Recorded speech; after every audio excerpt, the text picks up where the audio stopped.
Friends, ഇന്ന് നമ്മുടെ പൂരം കൊടിയേറ്റാണ് കേട്ടോ.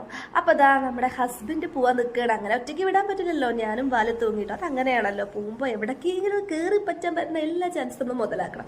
അതിനുശേഷം മഞ്ഞ എന്ന് പറഞ്ഞിട്ട് അവൻ എന്നെ മൂടി കെട്ടിയിട്ടാണ് എവിടേക്കും കൊണ്ടുപോകുക. അപ്പോൾ കസിൻസൊക്കെ അങ്ങോട്ട് വരാൻ പറഞ്ഞു. അപ്പോൾ ഞങ്ങൾ കുറച്ച് ദൂരം ഇങ്ങോട്ട് വന്നപ്പോൾ പിച്ചുട്ടിനെ ആദ്യം കണ്ടു. കുറച്ച് നേരം കഴിയുമ്പോൾ ഞങ്ങൾ മഴ വരികയെന്ന് വിചാരിച്ചു. ഗായ്സ്, അല്ല, ഒരിക്കലുമല്ല, നിങ്ങൾ തെറ്റിദ്ധരിക്കരുത്. കൊടിയേറി കഴിഞ്ഞു പൂരം, അതിൻ്റെ ഒരു വെടിക്കെട്ടാണ് ഞങ്ങൾ കണ്ടത്. അപ്പോൾ ഞങ്ങൾ പറപ്പിച്ചു, ഭയങ്കര സ്പീഡിൽ വന്നു. കൊടിയേറ്റൊന്നും കണ്ടില്ലെങ്കിലും നല്ലൊരു അടി കണ്ടു കേട്ടോ. ഞങ്ങൾ എവിടെ പോയാലും അവിടെ അടിയാണ് ഗൈസ്. കുറച്ച് നേരം അടിയൊക്കെ കണ്ടുകൊണ്ടിരുന്നു. പക്ഷെ അങ്ങോട്ടും ഇങ്ങോട്ടും കുറെ കുറ്റപ്പെടുത്തി, നീ കാരണം വഴുകി എന്നൊക്കെ കേട്ടോ. അങ്ങനെയൊന്നുമല്ല, ഞങ്ങൾ ചുമ്മാ വെറുതെ അവിടെ ഇരുന്ന് വഴുകിയത്. Happy Valentine's day. ആരുമില്ല അവന് ഹാപ്പി വാലന്റൈൻസ് ഡേ. ഒരു 12 റൂട്ടിലൊക്കെ ഇരുന്ന് ഒരു 12 ഞങ്ങൾ വീട്ടിലെത്തി ഗൈസ്. നിങ്ങൾ കടന്നു അടുത്തൊരു വീഡിയോ ആയിട്ട് കാണാൻ.